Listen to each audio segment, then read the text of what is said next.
கலக்கல் பேச்சாளர், ஒரு கலக்கக்கூடிய சிவகாசி சரவடி சசிகலா உண்மையிலே உழைப்பால் உயர்ந்தவர். இந்த பட்டிமன்ற மேடைகளிலே இரவுகளெல்லாம் கண்விழித்து பேசி தன்னுடைய மகனை மருத்துவராக்கி கொண்டிருக்கிற பாசத்துக்குரிய அருமை சகோதரி சசிகலா அவர்கள் மைக்கை கீழே நீட்டினால் சவுண்டு வரும் என்பதை தெரிவித்துக் கொள்கிறேன். ஓம் நமச்சிவாய. அடையாப்பா சொருந்தடி பொருந்த கைத்தொல கற்றுனை பூட்டியோர் கடலில் பாய்ச்சிடும் நற்றுணையாவது நமச்சிவாயமே. என் உமிழ்நீரும் தமிழ் நீராய் சுரக்க வேண்டும். தமிழ் தமிழ் என்றே இனி குழந்தைகள் பிறக்க வேண்டும்.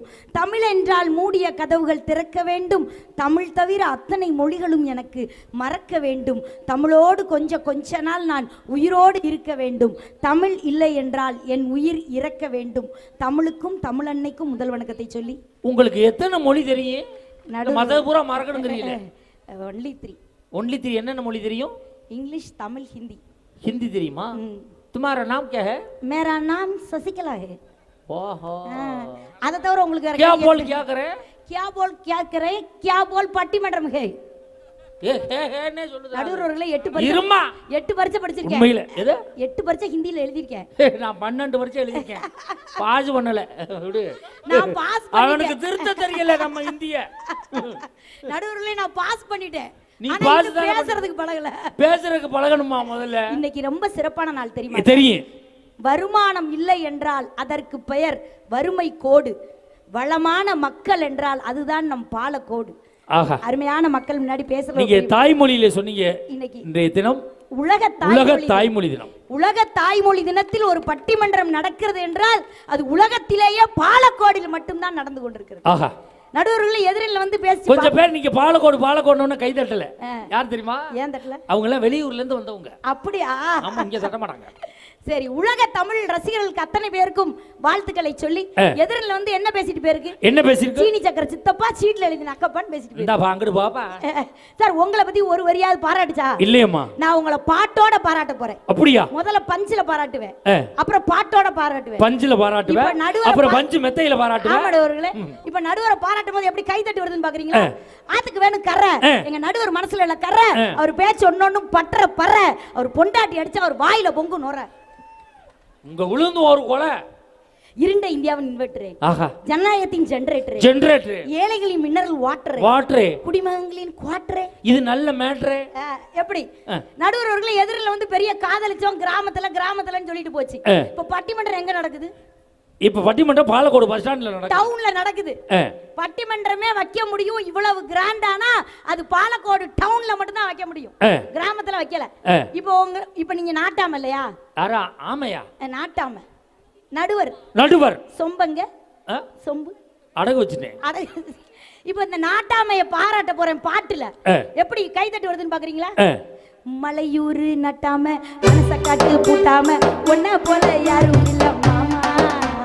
தஞ்சாவூர் ரசாவ தாராளமா தந்தாக மனசுக்குள்ள எவனும் இல்ல ஆமா. ஒரு மின்னல பிடிக்கத்தானே நான் வலைய கொண்டு போனேன். அடி மான் பிடிக்க மீன் பிடிக்க நேரம் இல்ல போடி. பாடுறோம்னு எல்லாரும் ஒரு ஜோரா ஒரு கைதட்டல் கொடுங்க. ஏன் மேடம் பாடுறோம்னு மட்டும் தானே சொன்னீங்க? ஆமாண்டா. சரி. நடுவர்களே, வாழ்க்கையே ரொம்ப சிறப்பான வாழ்க்கை தெரியுமா? ஜப்பான் நாட்டுக்கார உழைக்காம இருந்தா செத்து போயிருவான். சைனா நாட்டுக்கார புதுசா கண்டுபிடிக்காம இருந்தா செத்து போயிருவான். நம்ம சொந்தக்கார நம்ம சந்தோஷமா இருந்தா செத்து போயிருவான். அது உண்மை. இதே அமெரிக்காவில் கரண்ட் போச்சுன்னு வச்சுக்கோங்க, இபி ஆபீஸ்க்கு போன் பண்ணி கேட்பான், சார் எங்க ஸ்ட்ரீட்ல பவர் கட் வாட் ப்ராப்ளம் பா. இதே ஜப்பான்ல கரண்ட் போச்சுன்னு வச்சுக்கோங்க, அவனே பீஸ் கேரியில புடுங்கி பார்ப்பான் என்ன ப்ராப்ளம். இதே நம்ம ஊர்ல கரண்ட் போச்சுன்னு வச்சுக்க, பக்கத்து வீட்டை எட்டி பார்ப்பான், அவனுக்கு போச்சா நம்மளுக்கு போச்சு, பேசாம படுத்து தூங்கு. இது சூப்பர் ஊரு. நான் 4 மணிக்கே வந்து இறங்கிட்டேன். நித்யபிரியா 6 மணிக்கு பட்டிமன்றம்னு சொல்லிச்சு. 4 மணிக்கே இறங்கிட்டேன். ஒரு 8 வயசு பையன் என்ன பார்த்துட்டு சொல்றான், மச்சான் எவனோ சிலிண்டருக்கு சேலை கட்டி விட்டுருக்காண்டா, அது நம்ம ஊருக்கே வந்திருக்கடா. அப்படி இருந்திருக்கு. அக்கா பட்டிமன்றம் பேச வந்திருக்கேன்டா அப்படின்னு சொல்லிட்டு கொஞ்சம் நகல்றீங்க. ஒரு குட்டி பையன் 5 வயசு இருக்குங்க, குறுக்க மறுக்க ஓடுறான் பஸ் உள்ள வர்ற இடம். நான் உடனே ஒரு சுதாரிப்பு காண்டி நம்ம எப்பயும் அதட்டுவோம்ல, எங்க இருந்துடா வர இப்படி குறுக்க மறுக்க ஓடுற, எங்க இருந்துடா வரேன்னு. இந்த பையன் என்ன சொன்னான்? எங்க அம்மா வவுத்துல இருந்து வரேங்கிறாயா பாராவன். நடுவர் அவர்களே கிராமத்துல நல்லா இருக்குங்கிறாங்கல்ல, கிராமத்துல தான் ஒருத்தனுக்கு 50,000 ரூபாய் கடன் கொடுத்தேன். என் பிள்ளைக்கு படிக்க வச்சிருந்த படத்துல 50,000 ரூபாய் கடன் கொடுத்தேன். ஒரே மாசத்துல திருப்பி தரேன்னு சொன்னா தரல, 2 மாசம் ஆச்சு தரல, 1 வருஷம் ஆச்சு தரல, வீட்டுக்கு போயிட்டேன். வரும்ல, வட்டிக்கு கொடுக்கல, நான் கைமாத்தா கொடுத்தேன். கிட்ட போய் உனக்கெல்லாம் மானம் ரோசம் வெக்கோ சூடு சொல்ற இருந்தா நான் கொடுத்த 50,000 கொடுன்னு. அதுக்கு அவன் என்ன பார்த்து சொல்றான், எல்லாருக்கும் 50,000 இல்லன்ட்டாயா. பாத்தியா, இப்படிதான் நான் ஒருத்தனுக்கு அவ மகளுக்கு கல்யாணம் பண்ணி கொடுத்தான். 1 லட்சம் ரூபாய் கடன் கொடுத்தேன். சரி டே, 1 லட்சம் ரூபாய் கடன், 3 வட்டி, மாசமானா 3000 ரூபாய் தந்துடணும் அப்படின்னு. வருஷம் 2 ஆச்சு, 1 ரூபா கூட கொடுக்கல. சரி டேய், உன்ட்ட என்ன சொன்னேன், மாசமானா 3000 ரூபாய் தரணும்னு சொன்னல. ஆமா சார் சொன்னீங்க. இன்னும் என் பொண்ணு மாசம் ஆகல சார், மாசமானா தர்றேன் அப்படின்னா. இவன் பொண்ணு எப்போ மாசம் ஆகுறது, ஏன் எப்படா கடனை வாங்குறது? நடுவர்களே, ஒரு டீச்சரா இருந்தா கிராமத்துல எவ்வளவு கஷ்டம் தெரியுமா? ஒரு கிராமத்துல கொண்டு போய் நீ டீச்சரா போட்டாங்க சார். அந்த கிராமத்துல போய் பாடம் எடுத்துட்டு சொன்னேன், யாருக்கும் கோவம் வரக்கூடாது. கோவத்தினாலதான் நான் கெட்டு போயிட்டேன். அது உலகத்துக்கே தெரியும். யாரும் கோவப்படக்கூடாதுடா. ஏன் தெரியுமா? கோவப்பட்டதுனாலதான் முருகன் கோச்சிட்டு போய் கோமணத்தோட பழனியில நின்னாருடா. யாருக்கும் கோவம் வரக்கூடாதுன்னு சொல்லிட்டு ஒரு பையனை பார்த்து கேட்டேன், ஏன்டா முருகன் கோவணத்தோட பழனியில போய் நின்னாரு அப்படின்னு கேட்டேன். அந்த கோவம்ன்ற வார்த்தை வாயில இருந்து வரணுங்கிறதுக்காக ஏன்டா பழனியில போய் முருகன் கோவணத்தோட நின்னாருன்னு. அதுக்கு அவன் என்ன பார்த்து சொல்றான், அப்பெல்லாம் ட்ரவுசர் கண்டுபிடிக்கல டீச்சருங்கிறான். நடுவுல ஏன் புருஷ் இருக்காரு பாத்தீங்களா? ஏன் புருஷ் ரொம்ப அருமையான மனுஷன். உங்களுக்கு தானே தெரியும் உங்க புருஷ் என்ன சைட் அடிச்சு லவ் பண்ணி தான் கல்யாணம் முடிச்சாரு. கண்ணு தெரியாது, அப்படி கருப்பு குஷ்பு மாதிரி. கொஞ்சம் சவுண்ட் வைங்க. அங்கிட்டு தள்ளி போ. தள்ளி போவா? இந்த ஸ்பீக்கர் கிட்ட வந்தீனா அவர் குறப்பாரு. அப்படியா? ஆனா கொஞ்சம் தள்ளி வைங்க. அழகா இருக்க, உனக்கு 5 ஆம்பளை பிள்ளையா பிறக்கட்டும். ஏற்கனவே பிறந்த உள்ள என்ன பண்றது? ஒரு தம்பி கல்யாணம் ஆயிடுச்சா? ஆச்சுன்னு சொல்லு, ஆகலை சொல்லு. எது கீழே விடுகிற? வெக்கப்படுறாரு. ஆகலை இல்ல, அதான் சிரிக்கிற. ஐயோ, ஆயிருந்தா தெரியும். ஆயிருந்தா என்ன மாதிரி ஒரு அழகான பொண்டாட்டி வந்திருப்பா. அப்ப மைக் செட்டை ஓட்டம் போட்டு தான் காலம் போறான். நடுவுல அன்னைக்கு அப்படிதான் ஒரு கேமராமேன் என்ன போட்டோ எடுத்துக்கிட்டே இருந்தாரு. அவர்கிட்ட கேட்டேன், சார் நான் அழகா இருக்கேனான்னு கேட்டேன். இல்ல நல்லா அகலமா இருக்கேன்னாரு. அதுல இருந்து நான் கேட்கறது இல்ல யாருக்கிட்ட. அப்படி சின்ன பிள்ளைகள், அப்படி 18 வயசுல. யாரு? நானு. வாங்கடா போவோம் சார். 18 வயசுல அழகா இருப்பேன்ல சார். அப்படி கருப்பு. ஆமா, அவன் தான் எந்திரிச்சு போக முடியாதாலு. என்ன போட விட்டுட்டு போக முடியாது. கருப்பு குஷ்பு மாதிரி இப்படி மொத படியில இறங்கினேன்னா பின்னாடியே பாதுகாப்புக்கு எங்க அப்பா வருவாரு. அதுக்கு பின்னாடி என் புருஷ் வருவாரு. எனக்கு வாக்கப்பட்டிருக்காரு, எங்க அத்தை மகன் தான். என்ன பார்த்து ஒரு டைலாக் சொல்லுவாரு, கட்டுனா யார? சசிகலாவை தான் கட்டுவேன். இன்னைக்கு ஒரு டைலாக் சொல்றாரு, வெட்டுனா யார? அவளைத்தான் வெட்டுவேன். வீடா தேடிக்கிட்டு இருக்காரு. அருமையான பேச்சு.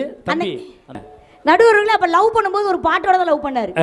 கோடை காலத்து தென்றல் குளிரும் பௌர்ணமி திங்கள், வாடை காலத்து ஊடல் விளையாடல் கூடல், வானம் தாலாட்டு பாட மலைகள் பொன்னூஞ்சல் போட, நீயும் என் கையில் ஆட சுகம் தேட கூட, பூவில் நடையமைத்து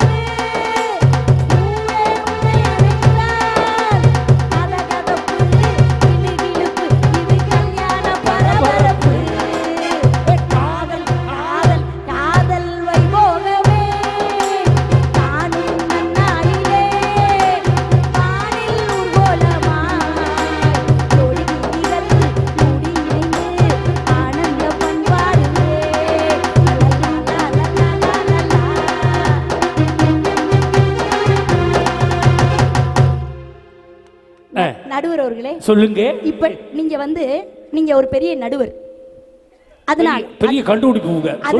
அதனால நீங்க இப்ப சாமி கிட்ட நம்ம மாரியம்மன் முன்னாடி போய் நின்னுக்கிட்டு, நான் பெரிய நடுவர், எனக்கு பெரிய கார் இருக்கு, நான் மாசம் 2.5 லட்சம் ரூபாய் சம்பளம் வாங்குறேன் அப்படிலாம் பேசக்கூடாது. ஏன் தெரியுமா? கடவுள் கிட்ட போய் சொன்னா கடவுள் டாக்டர்கிட்ட அனுப்பிடுவாரு. டாக்டர்கிட்ட போய் சொன்னீங்கன்னா டாக்டர் கடவுள்கிட்டே அனுப்பிடுவாரு. இப்ப நீங்க போறீங்க, இப்ப கோயிலுக்கு போறீங்க, இப்ப சாமி கிட்ட போய் இப்படி வரம் கேக்குறீங்க அப்படின்னா சாமி எப்படி உங்களுக்கு ஆசீர்வாதம் வழங்கும்? இப்படி இப்படி எப்படி இப்படி இப்படி இப்படி இப்படி அப்படின்னா என்ன? அப்படின்னா எல்லாரும் நல்லா இருங்கன்னு அர்த்தம். பேசாம முடி போடான்னு அர்த்தம். தெரிஞ்சுக்க. நடுவர் அவர்களே, நான் என்ன சொல்ல வந்தேன்னா, டாக்டர் என்ன பண்ணுவாரு தெரியுமா? டாக்டருக்காண்டி சொல்ல வந்தேன். இப்போ உங்களுக்கு முடியலன்னு போனீங்கன்னு வைங்களேன், ஹார்ட்டை 2ஆ கிழிச்சு. வாயில நல்ல வார்த்தையே வராதா? சசிகலா, நல்ல விஷயம் தான். 24, 25, 26 ஃப்ரீயா இருக்கியா? ஃப்ரீயா தான் சார் இருக்கேன். நிகழ்ச்சி அப்படியாங்க சார்? இப்போ 2 கிளிப்புமா வேணாமா? இல்ல கிழிப்போம். அப்ப நீ வேணாம் போ. வேணானா போங்க. நடுவர்களே உங்க ஹார்ட் 2ஆ கிழிச்சு அப்படி எடுத்து அப்படி பெனாயில் பெட்ரோல் ஊத்தி பிரஷ் தடவி கழுவி மறுபடி மாட்டி விட்டுருவாரு. ஓஹோ. யாரு? டாக்டர். டாக்டர். டாக்டரால மட்டும்தான் கிழிச்சு மாட்டேன்னு நினைச்சீங்களா? எங்க இளைஞர்கள் அப்படி ஹார்ட்ட 2ஆ கிழிச்சு எடுத்து இந்த பொண்ணு கால் கொலுசுல வச்சு விடுறான். ஓஹோ. தெரியுமா? எப்படி? அத நாங்க சிட்டி வாழ்க்கையில சொன்னோம். எப்படி? காலலையில் லைச்சமச்சான்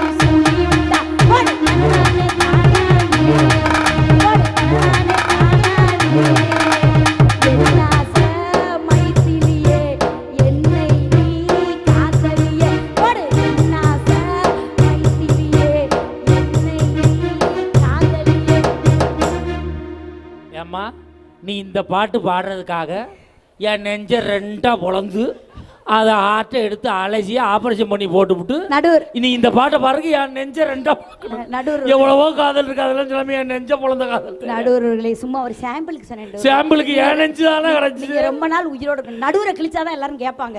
இது நல்லா இருக்குடா. சாரி பாப்பாங்க. நடுவர்களே நான் உண்மையிலேயே பெண்களுக்கு பேச வந்தா கூட எனக்கு பொம்பளை பிள்ளைய விட ஆம்பளை பிள்ளை ரொம்ப பிடிக்கும். இப்ப கைத்தட்டு ப்ரூவ் பண்ணட்டுமா? பண்ணு பாப்போம். ஆம்பளைக்கும் பொம்பளைக்கும் என்ன வித்தியாசம்? என்ன வித்தியாசம்? டிக்டாக் பண்ணி டைம் வேஸ்ட் பண்ணா அது பொம்பளை பிள்ளை. டீ கடை வச்சா அது பொண்டாட்டிய காப்பாத்தினா அது ஆம்பளை பிள்ளை. ஓஹோ. குவாட்டரை கட்டிங்கா பிரிச்சா அது ஆம்பளை பிள்ளை. குடும்பத்தையே 2ஆ பிரிச்சா அது பொம்பளை பிள்ளை. கரெக்ட். கை தட்ட மாட்டீங்களா? கை தட்டுங்க. குடும்பத்தை பிரிச்சாலும் கை தட்டுங்க. நடுவர்களே சிகரெட்டை பத்த வச்சா அது ஆம்பளை பிள்ளை, சீக்கிரட்டையே பத்த வச்சா அது பொம்பளை பிள்ளை. நடுவர்களே கண்டுபிடிச்சிருக்கோம். கிராமத்து பொண்ணுக்கும் நகரத்து பொண்ணுக்குமே நிறைய வித்தியாசம். என்ன வித்தியாசம்? அதை விட முக்கியமான விஷயம் சொல்லட்டா, சேலை கட்டவே கஷ்டப்பட்டா அது பொண்ணுங்க. சேலை கட்டவே கஷ்டப்பட்டா அது பொண்ணுங்க. சேலை கட்டின பொண்ணுங்களை கஷ்டப்படாம பாத்துக்கிட்டா அது எங்க பசங்க. ஓஹோ. இப்ப நான் கிராமத்து பொண்ணுங்களுக்கும் நகரத்து பொண்ணுங்களுக்கு வித்தியாசத்தை நான் சொல்லவா? சொல்லுங்க சார்.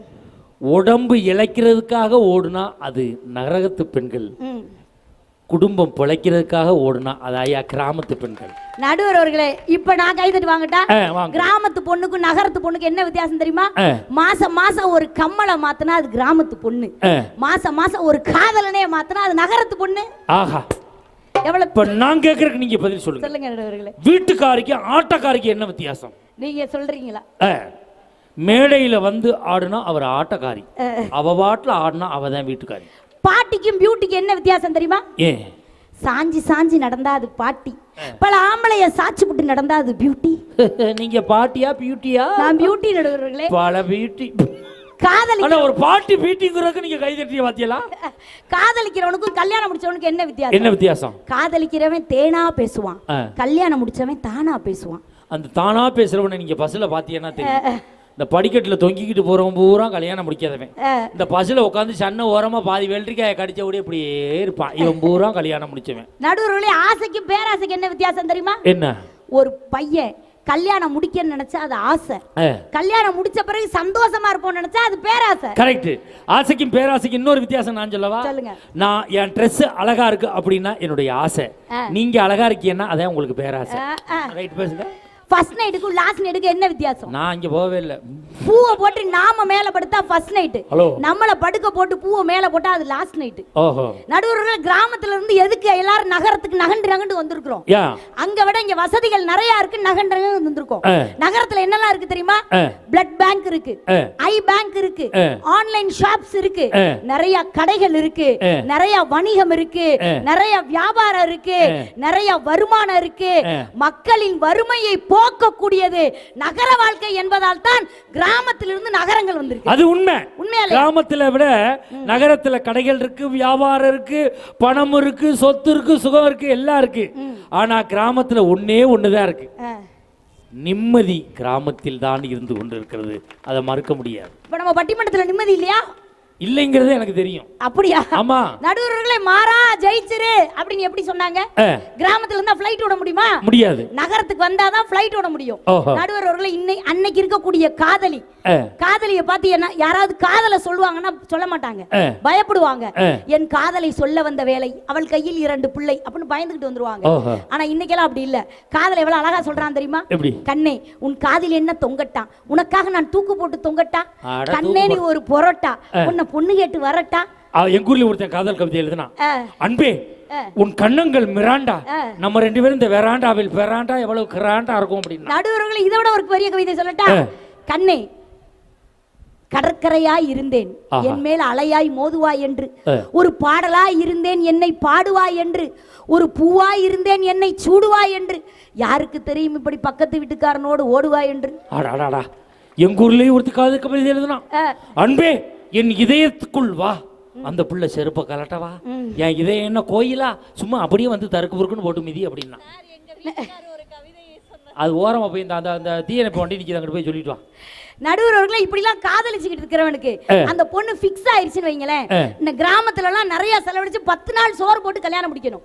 ஆனா நகரத்துல எல்லாம் அப்படி கிடையாது.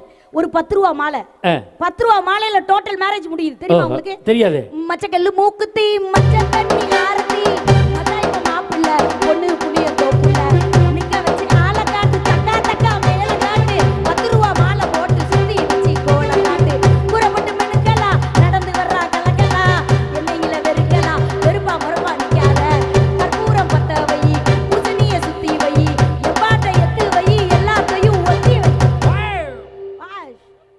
நடுவர்களே கிராமத்துல இருக்கிற அந்த பொண்டாட்டி எல்லாம் எவ்வளவு மோசமான ஆளுங்க நான் சொல்லட்டா? ஒரு பெரிய கோடீஸ்வரன் கிராமத்துல, அவன் வந்துட்டு 3 கோடி ரூபாய் சொத்து இருந்துச்சுங்க. பிள்ளைக்கு 3 ஆம்பளை பிள்ளை, 3 பிள்ளைக்கு ஆளுக்கு 1 கோடி கொடுத்துட்டு சாகர நிலைமைக்கு வந்துட்டாரு.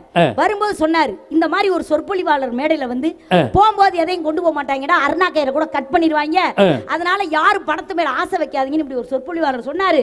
ஆனா நான் அதை மாட்டி காட்டணும்னாரு. என்னையா பண்ணணும்னு 3 பசங்களும் கேட்டாங்க. நான் செத்த உடனே என்னைய உள்ள போட்டு புதைக்கும் போது 3 பேரை ஆளுக்கு 10 லட்சம் வைக்கணும், ஏன்னா ஒவ்வொருத்தருக்கும் ஒவ்வொரு கோடி கொடுத்திருக்கிறேன் அப்படின்னாரு. நியாயமான ஆசை. 3 பசங்களும் சரின்னு வீட்டுக்கு வந்துட்டானுங்க. இந்த கிராமத்துல அந்த பொண்டாட்டி இருக்கு பாத்தீங்களா, பொண்டாட்டி ரொம்ப புடுங்குற பொண்டாட்டி. அந்த பொண்டாட்டி சொல்லிச்சு, உங்க ஐயனே சாக போறாரு, செத்த பிறகு கண்ணை முழிச்சா பார்க்க போறாருன்னா செத்து போயிட்டாரு.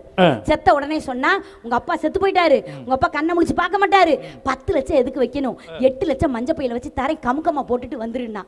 சரி ஓகேன்ட்டான். 2வது பொண்டாட்டி சொன்னா, உங்க ஐயன் தான் செத்து போயிட்டாரு, இனிமே கண்ணை முழிச்சா பார்க்க போறாரு, நான் பேசாம 1 லட்சத்தை 500 ரூபா தாளா மாத்தி தாரேன், அது 10 லட்சமா இருக்கும், பையில கொண்டு போய் போட்டு வான்னா. 500 ரூபா தாளாவா 50 ரூபா தாளாவா? 500 ரூபா தாளா. 500 ரூபா தாளு சின்ன கட்டா இருக்குங்க. 50 ரூபா தாளா மாத்தினா தான் 10 கட்டு. கிராமத்தாளுக்கு யாருக்கு அறிவு இருந்துச்சு இருக்கு. 3வது கிராமத்துக்காரன் பொண்டாட்டி சொன்னா, இங்க பாரு உங்க அண்ணன் மாதிரி 2 பேர் மாதிரி நீ மோசமான ஆளா இருக்க கூடாது, நான் ஒரு ஐடியா சொல்றேன், பேசாம செக்ல 10 லட்சம் ரூபாய் எழுதி உள்ள வச்சிரு, உங்க அப்பா மேல போய் மாத்திக்கிட்டு போறாரு. நல்ல ஐடியா. எப்படி டுபாக்கூர் ஆளுகள்லாம் இருக்கு பாத்தீங்களா? எங்க ஊருக்கு பக்கத்துல ஒரு அப்பங்காரன் சாகுற நிலைமையில இருந்தான். அவனுக்கு 2 பயலுக கூப்பிட்டு சொன்னான், டேய் நான் போற வர்றவனை பூரா திட்டுவேன், எல்லாரும் என்னை நல்லவன் இல்லைன்னு சொல்றாங்கடா, அவன் எவனை கூப்பிட்டாலும் வம்புழுப்பான், வைப்பேன் ஏய் எவனா அப்படின்னு வம்புழுத்துக்கிட்டே இருப்பான், எவனும் நல்லவன் சொல்ல மாட்டான், நான் செத்ததுக்கு அப்புறம் பாது என்னை எல்லாரும் நல்லவன் சொல்ற மாதிரி நீங்க நடந்துக்கங்கடா அப்படின்னாரு. அப்பன் செத்துட்டான். இந்த பயலுக 2 பேரும் அப்பனுக்கு காரியத்தை முடிச்சுட்டு அப்பனுக்கு எப்படி நல்ல பேர் வாங்கி கொடுக்கறதுன்னு ஆளுக்கு ஒரு கட்டை எடுத்தானுங்க. சரி போறா வர்றவனை பூரா விட்டு உதைக்க ஆரம்பிச்சானுங்க. உத வாங்கினவன் பூரா சொன்னான், இவங்களுக்கு அப்பே நல்லவன்டா, பேச்சோட விட்டுருவான்டா, இவங்க இந்த போடு போடுறாங்க, அப்பே நல்லவன்டான்னா அப்படி நல்ல பேர் வாங்கி கொடுத்தாங்க. நடுவில் நிறைய பெண்கள் இருக்காங்கல்ல, அவங்களுக்கு ஒரு அட்வைஸும் ஆண்களுக்கு ஒரு அட்வைஸும் சொல்றேன்ப்பா, கேட்குறீங்களா? இந்த பெண்களுக்குலாம் உங்களுக்கு ஒரு அட்வைஸ் சொல்றேங்க. உங்க வீட்டுக்கார் டெய்லி 50 ரூபாய்க்கு பூ வாங்கிட்டு வந்தா உங்க மேல பாசமா இருக்காருன்னு அர்த்தம். 500 ரூபாய்க்கு பூ வாங்கிட்டு வந்தா பூக்காரி அழகா இருக்கான்னு அர்த்தம். ஓஹோ, நீ எவ்வளவு ரூபாய்க்கு வாங்கியிருக்க? இது டூப்ளிகேட். அது தெரியும், டூப்ளிகேட், நான் அதெல்லாம் கேட்டேன். எல்லாமே டூப்ளிகேட், பட் நான் மட்டும் தான் ஒரிஜினல். ஆண்களுக்கெல்லாம் ஒரு அட்வைஸ் சொல்றேன். இந்த கல்யாணம் முடிக்காத ஆண்கள் போய் கல்யாணம் முடிக்க போகும்போது, பொண்ணு பார்க்க போகும்போது, பொண்ணு அப்படியே கிளி மாதிரி சிகப்பா இருக்கணும், இடுப்பு சிம்ரன் மாதிரி இருக்கணும், கண்ணு மீனா மாதிரி இருக்கணும், அப்படியே பல்லு ஸ்னேகா மாதிரி இருக்கணும். அப்படி பார்க்காதீங்க. ஏன் தெரியுமா? எந்த ஒரு பெண் வாழ்க்கையில் ஒழுக்கமாக இருக்கிறாளோ அவள் தான் உலகத்திலேயே அழகான பெண். அவள் மட்டும்தான் உங்கள் வாழ்க்கையை அழகாக்குவாள். நடுவர்கள இன்னொரு விஷயம் சொல்லட்டா, இன்னைக்கெல்லாம் பாத்தீங்கன்னா பெண்கள் புருஷனை எப்படி கூப்பிடுறாங்க தெரியுமா? ஏங்க, என்னங்க, பாவா, அத்தான், ஏ சவுட்டு பையல அப்படிலாம் கூப்பிடுறாங்க. But I am from decent family, you know. நான் என்ற புருஷ் ரொம்ப டீசென்ட்டா கூப்பிடுவேன். எப்படி கூப்பிடுவேன் தெரியுமா? எப்படி கூப்பிடுவேன் தெரியுமா சார்? எப்படி கூப்பிடுவேன் தெரியுமா சார்? நாதா, நாதான் தான் கூப்பிடுவேன். ஏன் அப்படி கூப்பிடுவீங்க? ஏன் நான் நாதா, நாதான் கூப்பிடுறேன் தெரியுமா? அது ஒரு நாதாரி. உனக்கு தானே தெரியும். மாமா, மாமான்னு கூப்பிட்டா மாங்கா மடையன்னு அர்த்தம். நடுவர்களே அழகான மேக்கப் போட்டவே ஏன் பொண்டாட்டி என்ன எப்படி தெரியுமா கூப்பிடுவா? எப்படி? நான் இங்க இருந்தேன்னு வச்சுக்கோங்க, இங்க இருந்து என்ன எப்படி தெரியுமா கூப்பிடுவா?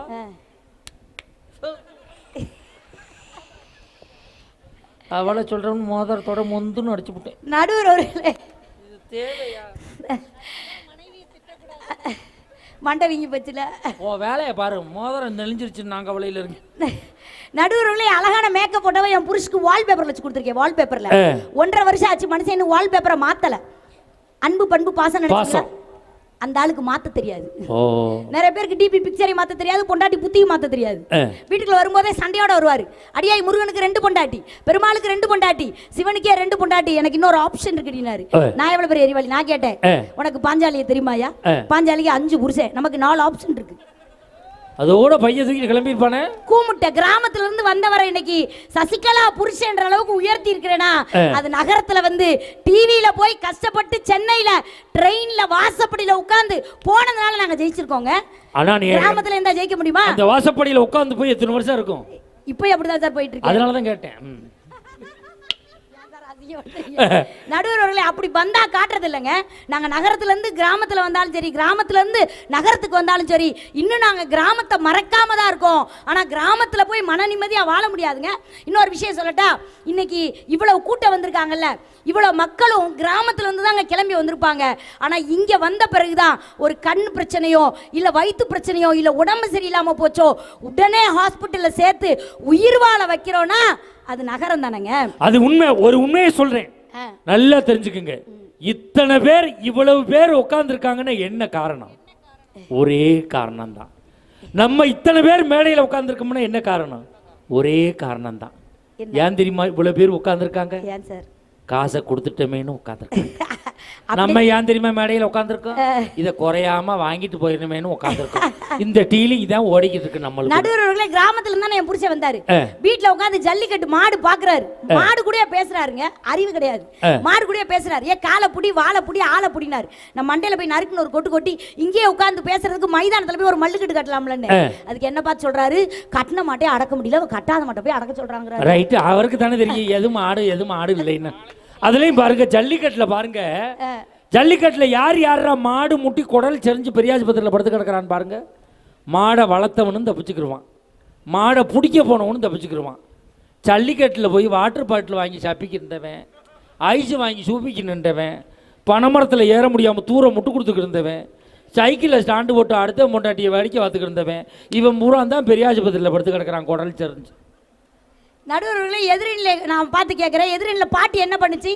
பிளவுஸ் இல்லாத சேலை கட்டி இருந்துச்சு. இப்ப 2 மேடம் எப்படி வந்திருக்காங்க? அந்த காலத்துல எரும மாட்டுல போனாங்க, இப்ப ஆடி கார்ல வர்றாங்க. அந்த காலத்துல இல்ல, இப்ப கூட கிராமத்துல தாத்தா என்ன பண்றாரு? கோவணத்தோட ஏறு உழுதுகிட்டு இருக்காரு. வாரிசியார் கோமணம் கிராமத்துக்கு பேச வந்தாலும் இல்ல நான் இவ்வளவு கேக்குறீல்ல, அந்த காலத்துல கிராமத்துல ஒரு ஏக்கர் 10,000 ரூபாய் வந்துச்சு. அப்ப நான் 100 ஏக்கர் வாங்கி வச்சேன். அப்ப விதி இல்லாம திறந்தேன். அன்னைக்கெல்லாம் பவுனு வெறும் 5,000, ஒரு பவுன் 5,000. அப்ப நான் 100 பவுன் வாங்கி வச்சேன். அப்ப விதி இல்லாம திறந்தேன். அந்த காலத்துல எல்லாம் நாங்க பாலக்கோட்டுக்கு இங்க இருந்து நடந்தே போவோம். விதி நடந்து போனா, இப்ப நடந்து போனா லூசு பையன் சொல்ல மாட்டாங்க. வாழ்க்கை மாற்றத்தை சந்திக்கணுமா இல்லையா? நடுவர்களே இப்போ இந்த கூட்டத்துல சாந்தின்னு ஒரு பொண்ணு இருந்துச்சுன்னு வைங்களேன், அந்த கிராமத்து ஆளுகளை பாட்டு எழுத சொன்னா எப்படி எழுதியிருப்பாங்க? அமைதிக்கு பெயர் தான் சாந்தி. அவங்க அம்மா 4 மாசத்துல எடுத்தா வாந்தி எழுதிருப்பாங்க. ஆனா நம்ம சிட்டில பாட்டு போட்டுருக்காம பாருங்க, லாலா கட சாந்தி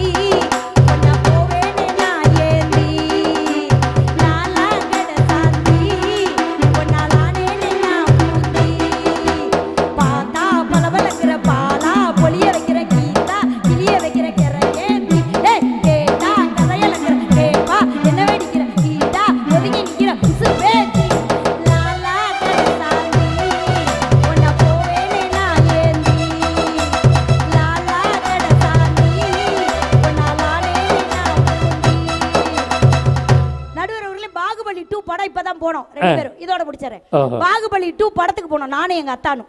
படம் பார்த்துட்டு அப்படியே எங்க அத்தா கூட பைக்ல ஏறி உட்கார்ந்துட்டு எங்க அத்தானை பார்த்து கேட்டேன், அத்தான் பாகுபலி படம் பாத்தீங்க, அதுல குந்தவை அழகா இருக்கா, திரிஷா, ஐஸ்வர்யா ராய் அவளும் ரொம்ப அழகா இருக்கா, குந்தவை அழகா இருக்கா, நந்தினி அழகா இருக்கா, நானும் மேக்கப்லாம் போடுறேன், மேக்கப்ல ரொம்ப அழகா இருக்காங்க ரெண்டு பேருமே, நானும் மேக்கப்லாம் போடுறேன், நான் குந்தவை மாதிரி இருக்கேனா இல்ல நந்தினி மாதிரி இருக்கேனான்னு கேட்டேன். எங்க அத்தா சொன்னாரு, நீ ரெண்டும் கலந்த கலவைடி நீனாரு. ஓ அம்பிட்டு அழகா இருக்கனான்னு, இல்லடி குந்தாணி மாதிரி இருக்கன்ட்டாரு நடுவர். கண்ணு நல்லா தெரியும் போல இருக்கு அந்த ஆளுக்கு. இன்னைக்கு காலையில போன் பண்ணாரு நடுவர், பட்டிமன்றம் போயிட்டியா என்ன பண்றேன்னு கேட்டாரு. இருக்கேங்கன்னு. தங்கம் ஒரு நாளைக்கு எத்தனை லிட்டர் தண்ணி குடிக்கிறேன்னு கேட்டாரு. ஒரு காலம் சாப்பிட்டியா தூங்குனியா இருக்கியான்னு கேட்க மாட்டாரு. இன்னைக்கு அக்கறையா தண்ணி எத்தனை லிட்டர் குடிக்கிறேன்னு கேட்கிறாரேன்ட்டு. ஏன் தான் இன்னைக்கு அக்கறையா தண்ணி குடிக்கிறத பத்தி எல்லாம் கேக்குறீங்கன்னு. இல்லடி கொஸ்டின் ஆன்சர்ல கேள்வி கேட்டிருக்கான், எருமை எத்தனை லிட்டர் தண்ணி குடிக்கும்னு உன்கிட்ட கேட்டு பதில் படலான்னு கேக்குறாருயா. பரவாயில்லையே, அனுபவமான ஆளா இருந்திருக்கானே. நடுவர் அவர்களே, கிராமத்து வாழ்க்கையிலிருந்து நகரத்து வாழ்க்கை வந்தது எப்படி என்று கேட்டால், அன்றிலிருந்து இன்று வரை மக்கள் வெறும் விவசாயத்திலேயே இருந்திருப்பார்கள். இன்று சந்திராயன் 3 என்ற ஒரு மிகப்பெரிய விஷயத்தை இறக்கி இருக்கிறார்கள் என்று சொன்னால், கிராமத்திலிருந்து சென்ற ஸ்வேதா மோகன் என்ற பெண் அமெரிக்க அதிபர்களுக்கெல்லாம் விஞ்ஞானிகளுக்கெல்லாம் தலைமை ஏற்று இந்தியாவை தலை நிமிர வைத்திருக்கிறது என்று சொன்னால், அந்த சந்திராயன் 3க்கு பாடுபட்ட அத்தனை மக்களும் தமிழ் மீடியத்துல தமிழ்நாட்டில் படிச்ச விஞ்ஞானிகள் என்று சொன்னால் அது நமக்கு பெருமை இல்லையா? கைத்தட மாட்டீங்களா? இதை விட ஒரு சிறப்பான விஷயம் சொல்லட்டா, அந்த சந்திராயன் 3 எல்லாமே இரும்புல செஞ்சதுங்க. 75% இரும்பு, காந்தம், எஃகு, தங்கம், உலோகம் எல்லாமே இருக்கு. 700 கோடி ரூபாய்க்கு இறக்கியிருக்காங்க. இந்தியாவே எல்லாரும் திரும்பி பார்க்கறாங்க. அதுல இருக்கிற முக்காவாசி 80% எங்கிருந்து போயிருக்கிறது தெரியுமா? நம் சேலம் மாவட்டத்தை சேர்ந்த இரும்பு எஃகு ஆலையிலிருந்து போயிருக்கிறது என்று சொன்னால் அதெல்லாம் நமக்கு மிகப்பெரிய விஷயங்க. ஒரு காலத்துல, அந்த காலத்துல கிராமம் சிறப்பா இருந்தீங்க. அன்னைக்கு நம்ம அந்நியருக்கு அடிமையா இருந்தவங்க. இன்னைக்குல ஒரு கொடி நட்டுனா, பிரிட்டனோட கொடி நட்டா நம்ம எந்திரிச்சு வணக்கம் போடணுங்க. அப்படிப்பட்ட பிரிட்டனுக்கு இன்று ரிஷி சுனக் என்ற இந்திய மனிதன் போய் அதிபரா நிக்கிறார் அப்படின்னு சொன்னா அது இன்றுள்ள நகர கிடைத்த பெருமை. பெண்கள் கையிலலாம் கரண்டி இருந்துச்சுங்க. என்னுடைய ஈரோட்டு தங்கம் பெரியார் சொன்னார், பெண்கள் கையில் இருக்கும் கரண்டியை பிடுங்கி விட்டு அவர்கள் கையிலே புத்தகத்தை கொடுங்கள், அவர்கள் படித்து மேலே வரட்டும்னு. அதே மாதிரி கொடுத்தோம். ராஜராஜேஸ்வரி என்ற அருமையான தமிழச்சி போய் அமெரிக்காவில் நியூயார்க்கில் நீதிபதியாக உட்கார்ந்திருக்கிறாள். அத்தனை அமெரிக்கர்களும் எழுந்து என் தமிழச்சிக்கு வணக்கம் சொல்லுகிறார்கள் என்று சொன்னால் அத்தனையும் நகரத்தில் வந்த முன்னேற்றம் என்று சொல்லி, இன்னைக்கு இருக்கிற ஒரே ஒரு கொடுமையை மட்டும் நான் சொல்லட்டாங்க. ஒரு பொண்ணு லவ் பண்ணுச்சுன்னா அந்த பொண்ணை திருப்பி லவ் பண்ணல அப்படின்னா அந்த பொண்ணு மூஞ்சில ஆசிட ஊத்திராங்க. இது ஒரு பெரிய கஷ்டமான விஷயம். இந்த கஷ்டமான விஷயத்த ஒரு பொண்ணு மூஞ்சில ஊத்திட்டாங்க. அந்த பொண்ணுக்கு ஒரு கண்ணு பூரா வெந்துருச்சு, ஒரு கண்ணில் அரக்கண் பார்வை இருந்துச்சு. அந்த பொண்ணு என்ன பண்ணா தெரியுமா? தன் தாயின் கையை பிடித்து கொண்டு ஒவ்வொரு நீதிமன்றமாக ஏறி நியாயம் கேட்டா. என்ன நியாயம் கேட்டா தெரியுமா? என் மேல ஆசிட் ஊத்துனவனுக்கு தண்டனை கொடுங்கன்னு கேட்கலங்க, இனிமேல் ஆசிட் போன்ற விஷயங்களை தயாரிப்பை நிறுத்துங்கள்னு ஒவ்வொரு நீதிமன்றமாக கேட்டால் நீதிமன்றம் குறிப்பெடுத்து அதே போல நிறுத்தி இருக்கிறது. இது போல எந்த ஆண்மகனாவது ஒரு பெண்ணின் மேல் ஆசிட ஊத்திட்டான்னா அவனுக்கு மரண தண்டனை எழுதுங்கள் என்று சொன்னால் அத்தனை நீதிபதிகளும் அதை ஏற்றுக்கொண்டிருக்கிறார்கள் என்று சொன்னால் அது நகரத்தில் சென்னையில் வாழும் லக்ஷ்மி அகர்வால் என்ற ஒற்றை பெண் செய்த சாதனை என்று சொன்னால், கிராமத்தில் நீங்கள் விவசாயத்தை மட்டும்தான் பார்த்தீர்கள், நகரத்தில் தான் வாழ்க்கையை பார்க்கிறோம். கிராமத்தில் இருக்கிற பொம்பளை பிள்ளை 8ஆம் கிளாஸ் வரைக்கும் தாங்க படிக்கும். கிராம வாழ்க்கை எப்படி தெரியுமா? கிராமத்து பொண்ணுங்க படிச்சு பாஸ் ஆகி போனாங்க, நகரத்து பொண்ணுங்க படிச்சுட்டு நாசாவுக்கே போறாங்க என்று சொன்னால் நகர வாழ்க்கை தான் இன்று மனிதனுக்கு மன மகிழ்ச்சியையும் வருமானத்தையும் தருகிறது என்று சொல்லி நல்ல வாய்ப்பு கொடுத்த அத்தனை நல்ல உள்ளங்களுக்கும் நன்றி கூறி விடைபெறுகிறேன். நன்றி, வணக்கம், ஜெய். அருமையான பேச்சு. வாழ்க வளருங்க. சில கடைகளில், சில வீடுகளில் வாழ்க வளமுடன் எழுதியிருப்பாங்க. ஏன் தெரியுமா அது எழுதுறது? நம்ம வீட்டுக்கோ நம்ம தொழில் ஸ்தாபனத்துக்கோ நம்ம வளர்ச்சி பிடிச்சவங்களும் வருவாங்க, மனசுக்குள்ளே நம்ம வளர்ச்சி பிடிக்காதவங்களும் வருவாங்க. அந்த நம்மளை பிடிக்காதவங்க வீட்டுக்குள்ளே வரும்போது அவங்கள அறியாமலே அதை வாசிச்சிருவாங்க. வாழ்க வளமுடன் வாசிக்கின்ற பொழுது அவர்களே வாழ்த்துகிறார்கள். அதனால்தான் அப்படி ஒரு வசனத்தை வைத்திருக்கிறார்கள். இப்போ பட்டிமன்ற நிறைவு கட்டத்துக்கு வந்திருக்கு. அக்கா ஒரு 20 நிமிஷம், நான் ஒரு 2 நிமிஷத்தில் தீர்ப்பு சொல்கிறேன். உண்மையிலேயே ஒரு நகரப்பகுதியில் மணி 11:15 ஆகி இவ்வளவு பேர் இருக்கீங்கன்னா உண்மையிலே இதுதான் இந்த பட்டிமன்றத்துக்கு கிடைத்த வெற்றியாக பாசமாக கருதுகிறோம். இதோ உங்கள் அன்போடும் ஆதரவோடும் அருமை அக்கா சாந்தாமணி அவர்கள். நடுவர் அவர்களே 20 நிமிஷம் எல்லாம் வேண்டாம், கூடவே பேசுங்க. 10 நிமிஷம், நடுவர் 2 நிமிஷம், 12 நிமிஷத்துல நம்ம எல்லாரும் சேர்ந்து அப்படி விட்டு ஆத்தாடி அந்த உறுதியை சொல்லி நடுவர் அவர்களே இன்னைக்கு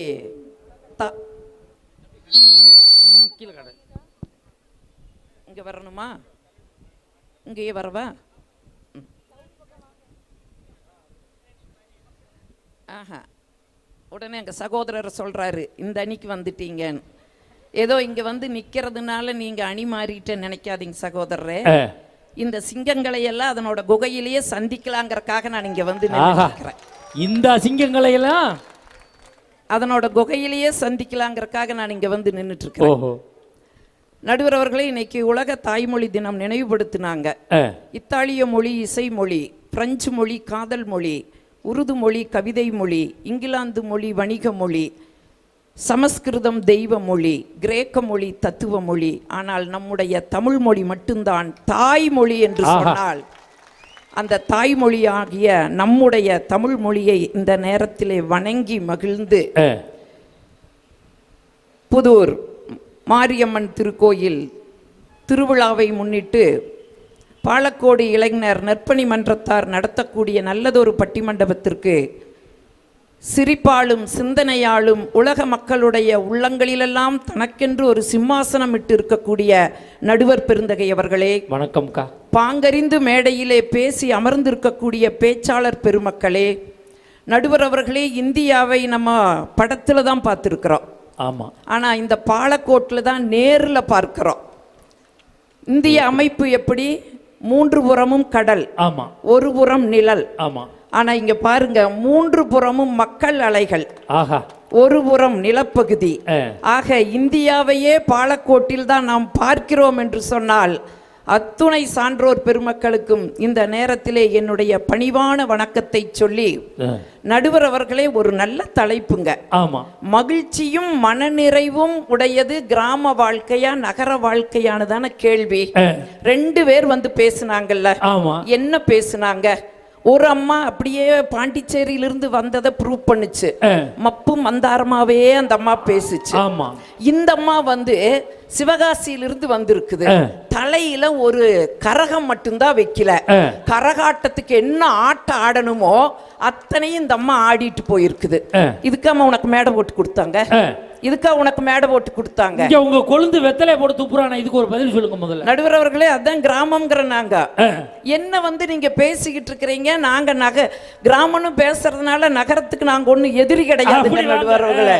நாங்க எதிரி கிடையாது, நாங்க வந்து நகரத்தை நாங்களும் நேசிக்கிறோம். ஆனா என்ன ஒரு கேள்வினா, நடுவர் அவர்களே, இன்னைக்கு கிராமங்களுடைய வாழ்க்கை எவ்வளவு மகிழ்ச்சியுடையதா இருக்குதுன்னா, இன்னைக்கு நீங்க சொன்ன மாதிரி இந்த நகர வாழ்க்கை குகையில வாழ்ந்தவங்க எல்லாம் கூகுள்ல வாழ்றாங்க. கண்டிப்பா, நாங்க இல்லைன்னு சொல்லல. இலைதலைய கட்டிட்டு இருந்தவங்க எல்லாம் இன்னைக்கு இன்டர்நெட்ல ஆடைகளை வடிவமைச்சு கட்டுறோம், அதையும் நாங்க மறுக்கல. காடுகளில் வாழ்ந்துட்டு இருந்தவங்க அத்தனை பேரும் கம்ப்யூட்டர்ல வாழ்றாங்க. பாரதியும் கூட சொன்னா, காசி நகர் புலவர் பேசும் முறைதான் காஞ்சியில் கேட்பதற்கு கருவி செய்வோம்னா. இன்னைக்கு கேட்கறதுக்கு மட்டுமா கருவி செஞ்சிருக்கிறோம்? ஆள் எங்க இருக்குதுன்னு பாக்குறதுக்கும் கருவி செஞ்சிருக்கிறோம். நடுவர் அவர்களே, என் வீட்டுக்காரங்க கூட எனக்கு கூகுள்னு தான் பேர் வச்சிருக்கிறாரு. என்ன காரணமோ? என்ன காரணம் தெரியுமா? 2 பிள்ளைகளை அவர்கிட்ட விட்டுட்டு நான் மேடைக்கு வந்துருவேன். வந்த அவரு வீட்டுல பிள்ளைகளை சரியா பாத்துக்கிறாரான்னு ஒரு போன் அடிப்ப, சொல்லுமா பாரு, எங்க இருக்கீங்க? வீட்டுலதாம்மா இருக்க. எங்க நம்ம வீட்டு மிக்சிய போடுங்க, போடுவாரு. அது டர்ன்னு ஓடு. ஓ, நம்ம வீட்டு மிக்சி தான், உறுதிப்படுத்திடுவேன். நடுவர் அவர்களே, அன்னைக்கு மழை, நிகழ்ச்சி கேன்சல். வீட்டுக்கு போனா பொண்ணு மட்டும்தான் இருக்கிறா, இவரை காணோம். எங்க போனாரு? நான் கேட்டேன், எங்க உங்க அப்பான்னு. அடப்போம்மா, நீ பேசுறேன்னு பேக் தூக்கிட்டு ஒரு பக்கம் போ. நீ போன பிறகு அப்பா கட்டப்பை எடுக்கிறாரு, அதுல மிக்சிய தூக்கி வைக்கிறாரு, அவர் ஒரு பக்கம் போறாரு. அப்ப மிக்சி வேற எங்கேயோ ஓடுது. ஆனா மாமா யோகத்தை பாத்தியலாக்கா? இன்னைக்கு போற இடத்துல எல்லாம் பிளக் பாயிண்ட் இருக்கணுமா பார்த்து இருந்திருக்காரு, தேடி போறாரு. இன்னைக்கு போக முடியுமா? நான் இங்க இருந்தாலும் என் வீட்டில் என்ன நடக்குது அப்படிங்கிறத பார்க்கறதுக்கு உங்களுடைய நகர வாழ்க்கையில விஞ்ஞானம் வளர்ந்துருக்குது. அதை நாங்க பார்த்து அப்படியே மகிழ்ச்சி அடைகிறோம். ஆனா உங்களுடைய அசுர வளர்ச்சியை பார்த்து தான் கொஞ்சம் நாங்க அச்சப்படுற நடுவர் அவர்களே. உங்களுடைய வளர்ச்சி உலக நாடுகளை இணைச்சுதுங்க. ஆனா இன்னைக்கு வீடுகளை உடைச்சிருக்குது அப்படிங்கிற ஒரு வருத்தத்துல தான் நாங்க 3 பேர் இங்க வந்து நின்று பேசிக்கிட்டு இருக்கோம். உண்மை. இங்க எந்த ஒரு மாற்றமுமே ஒரு சமுதாயத்துல ஒரு புரட்சியை தரணுமா இல்லைங்களா? கண்டிப்பா. உங்க நகர வாழ்க்கை இன்னைக்கு எப்படி கொடுத்துருக்குது? பஸ்ல போனா பர்ஸ காணோம், பார்க்க அழகா இருந்தா நர்ஸ காணோம், ஆஸ்பத்திரிக்கு போனா உறுப்ப காணோம், ஆலயத்துக்கு போனா செருப்ப காணோம், ஆசிரமத்துக்கு போனா கற்ப காணோம். இதுதாங்க இன்னைக்கு இருக்கிற நகர வாழ்க்கை. இதுல என்ன வந்து மகிழ்ச்சி வருது? என்ன மகிழ்ச்சி உங்களுக்கு வந்துச்சு? என்ன வந்துச்சு நான் கேக்குறேன். நடுவர் அவர்களே, நான் எங்க அணியில அழகா சொன்னாங்க. இன்னைக்கு நகர வாழ்க்கையில் அன்னைக்கெல்லாம் கிராமத்துல நாங்கெல்லாம் பள்ளிக்கூடம் போனாலும் எங்க போனாலும் அப்பா அம்மா காலில் உளுந்து கும்பிட்டு பெரியவங்கிட்ட ஆசீர்வாதம் வாங்கிட்டு தான் நாங்க வெளியில போவோம். இன்னைக்கு பெரியவங்களுக்கு மதிப்பு கொடுக்கறாங்களா? இன்னைக்கு அவங்களோட போதனையால தான் நாங்கெல்லாம் சாதனையை படைச்சோம். ஆனா இன்னைக்கு எங்க அப்பா வீட்டுக்கு வந்திருக்கிறார் கிராமத்திலிருந்து. என் பையன்கிட்ட சொல்ற, ஐயா தாத்தா வந்திருக்கிறாருன்னு போய் கால் விழுந்து ஆசீர்வாதம் வாங்குன. அவன் கேட்கிற, நான் எதுக்கு உழுகோணுன்னு. டேய், என்ன பெத்திருக்கிறாருடான, உன்னை பெத்தா நீ போய் உழு, கரெக்ட், நான் ஏன் உழவனுங்கிறா. டே, அவர் காசு கொடுப்பாருடான. சி, அத முதல்ல சொல்லம்மா. ஓடி போய் காலில் விழுந்தா. அவர் காடு மேடுகளை வேலை செஞ்ச மனுஷனா கொஞ்சம் நீட்டி நிரண்டி ஒரு 10 ரூபாயை எடுத்து கொடுத்தாரு. வாங்குனா, முறைச்சா, என்கிட்ட வீசி எறிஞ்சிட்டு, இதுக்கு போய் அந்த ஆளுகாலில் நீ உழுக வச்சையான்னு சொல்லி இன்னைக்கு பெரியவங்களுக்கு மதிப்பு தராத வாழ்க்கையா நகர வாழ்க்கை மாறி இருக்குதே. அதத்தான் நரக வாழ்க்கைன்னு சொன்னா. இது உண்மை. நடுவர் அவர்களே, அன்னைக்கெல்லாம் கிராமத்துல வீடு வாழ்க்கைய கத்து கொடுத்துச்சுங்க. படின்னு வச்சு கட்டுனோம், நடைன்னு வச்சோம், கூடாரம்னு வச்சோம்.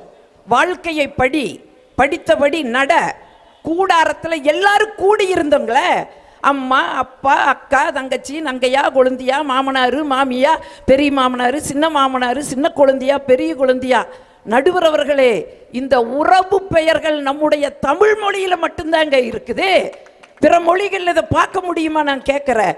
எல்லாம் உறவுகளோடு கூடி இருந்தோம், கூடி வாழ பழகுனோம். வாழ்க்கைனா என்ன, விட்டு கொடுக்கறதுனா என்ன, மகிழ்ச்சினா என்ன, துன்பம்னா என்ன, அத்தனையும் அந்த கூடாரம் கட்டி கொடுத்துச்சுல்ல. கூடாரம் நம்ம அன்னைக்கு கொடுத்துச்சுல்ல. இன்னைக்கு அப்படி இருக்குதா வாழ்க்கை? இல்லையே. அன்னைக்கெல்லாம் என்னைக்கு நடுவர் அவர்களே படுக்கை அறைன்னு ஒண்ணு வந்துச்சோ அப்பவே நம் தேசத்தினுடைய வாழ்க்கை படுத்துடுச்சுங்க. ஒரு 30-40 ஆண்டுகளுக்கு முன்னால பாருங்க, படுக்கை அறை இருந்துச்சா? இல்லையே. புதுசா கல்யாணமானவங்களுக்கு ஒரு தெர போடுவாங்க. எனக்கு என் வயசு ஒத்தவங்களுக்கு எல்லாம் தெரியும். எங்களுக்கெல்லாம் கல்யாணமானப்போ ஒரு தெர போட்டாங்க, அவ்வளவுதான். நைட்ல பேச முடியாது, பகல்ல பார்க்க முடியாது.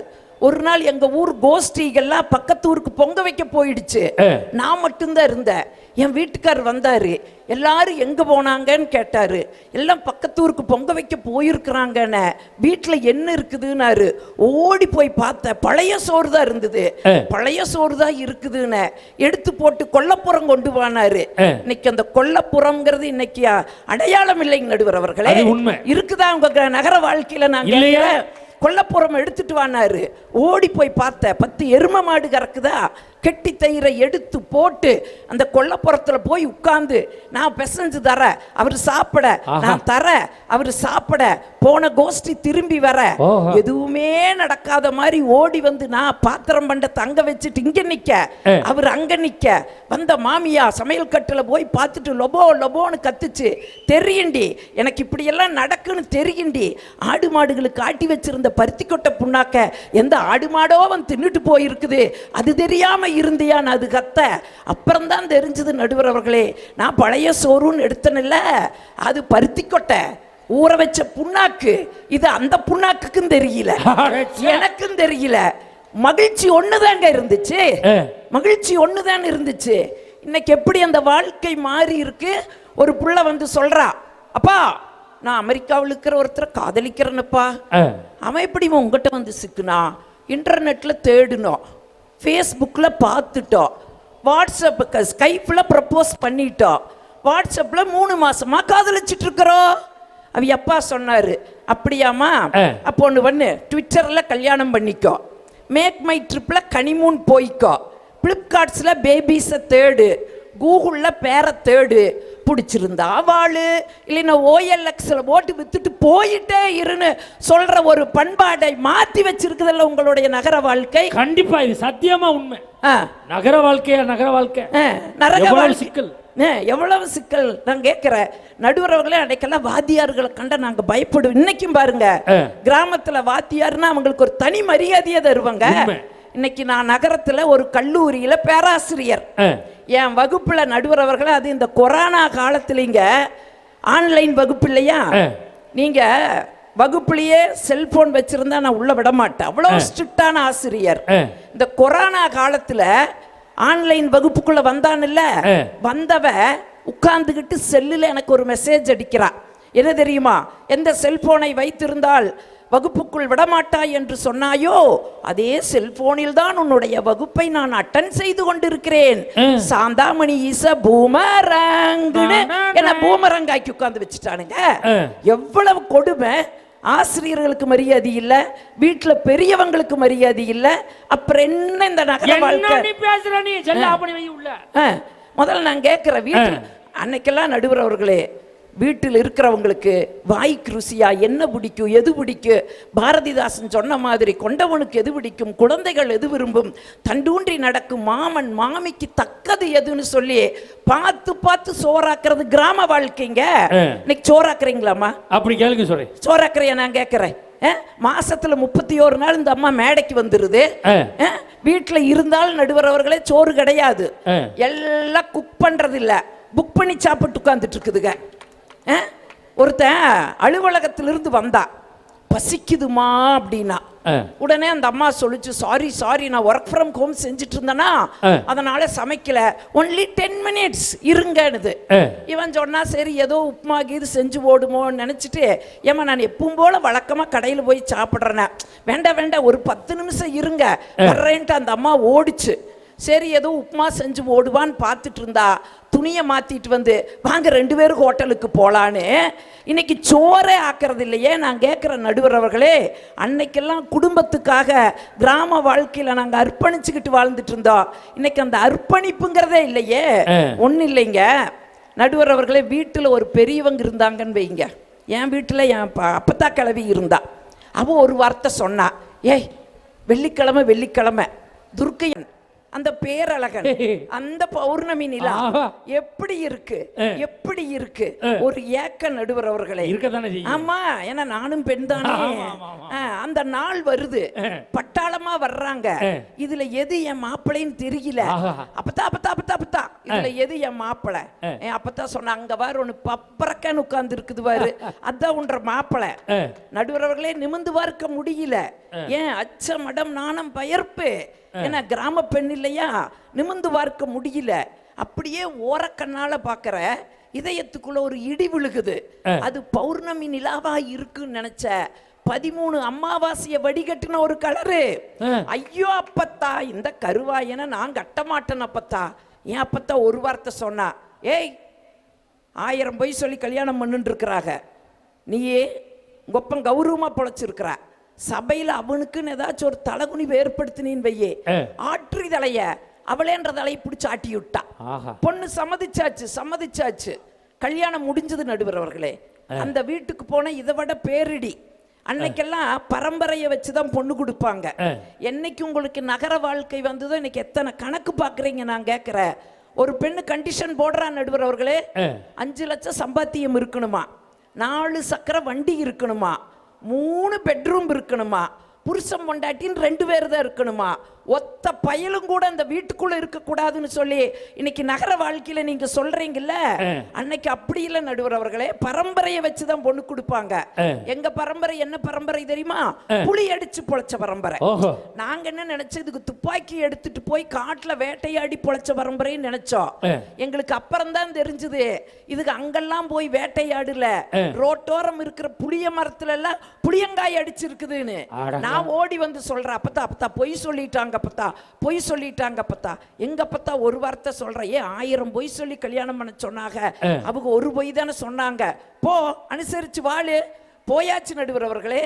இதை விட கொடுமை என்ன தெரியுங்களா? தூங்கும் போது 1.5 HP மோட்டரோட சத்தம், கொரட்ட சத்தம், அந்த வீட்டுல தூங்க முடியல. ஐயோ அப்பத்தா அந்த வீட்டுக்கு நான் போக மாட்டேன் அப்பத்தா, கொரட்டை விடுறாரு அப்பத்தா. எங்க அப்பத்தா ஒரு வார்த்தை சொன்னா, ஏய் நீ அவக்குதான் தெய்வம், அந்த வீடு தான் உனக்கு கோயில், லாபமோ நஷ்டமோ அனுசரிச்சு வாழுன்னு அன்னைக்கு முடிக்கிட்டா.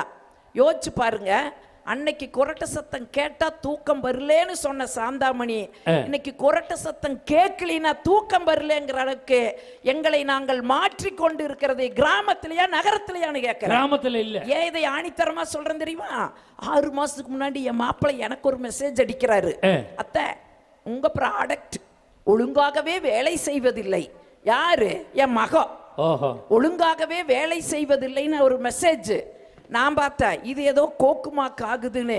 மாப்பிள்ளை அந்த ப்ராடக்ட் உங்களுக்கு சேல் பண்ணி பல வருஷம் ஆயிடுச்சு, வாரண்டி பீரியடு தீர்ந்து போச்சு, அந்த ப்ராடக்ட் ஒழுங்கா வேலை செய்யலினா இந்த கம்பெனி பொறுப்பேற்காதுன்னு சொல்லி நான் ஒரு மெசேஜ் அடிச்சு விடுறேன்னா இன்னைக்கு அந்த நகர வாழ்க்கை எப்படி இருக்குதுன்னு பாத்தீங்களா? நான் ஒண்ணு கேட்கிறேன் நடுவர் அவர்களே, வாழ்க்கைனா என்ன? நீங்க எங்க காலத்துக்கு வாங்க, எங்க கிராமத்துக்கு வாங்க, இதுக்கு இணையா நீங்க நகரத்துக்கு ஒண்ணு சொல்ல முடியுமா? வாழ்க்கைனா என்னன்னு சொன்னாங்கல்ல, சாப்பிடுறியா தம்பி? சாப்பிடு சாப்பிடு சாப்பிடு. என்ன தெரியுமா வாழ்க்கைனா? ஆஹா நம்ம ஆசை நிறைவேறுமா, கடல் அலையை போல மறைந்து போக நேருமா.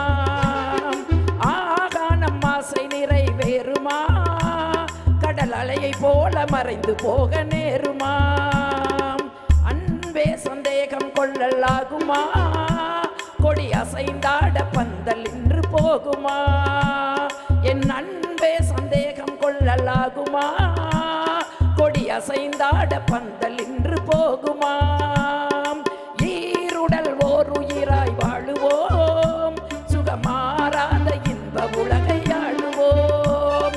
நாம் ஈருடல் ஓர் உயிராய் வாழுவோம், சுகமாறாத இன்ப உலகை ஆளுவோம். ஆகானம் ஆசை நிறைவேறுமா, கடல் அலையை போல மறைந்து போக நேருமா. இதுதாங்க வாழ்க்கை. இந்த வாழ்க்கை இன்னைக்கு இருக்கான்னு இல்ல இல்ல. அப்புறம் எப்படி அந்த வாழ்க்கை மகிழ்ச்சி மனநிறைவு தரும் நான் கேட்கிறேன். காசு வாங்குறதுக்கா பேசலாமா? பேசிட்டு 2 பிஸ்கட்டை ஒண்ணா போட்டு அமுக்கிட்டு உட்கார்ந்திருக்க நீ. நடுவர் அவர்களே விட்டு இதுல எனக்கு சசிகலா பேசுனதுல ரொம்ப வருத்தமான செய்தி என்ன தெரியுங்களா? என்னக்கா? அன்னைக்கெல்லாம் பாட்டிக கிராமத்துல ஜாக்கெட்டே போட மாட்டாங்க அப்படின்னு சொல்லி பாருங்க. இந்த 2 பேரும் ஜாக்கெட் போடாம வந்து உட்கார்ந்து இருக்கிறீங்களான்னு கேட்டுச்சுல அந்த புள்ள.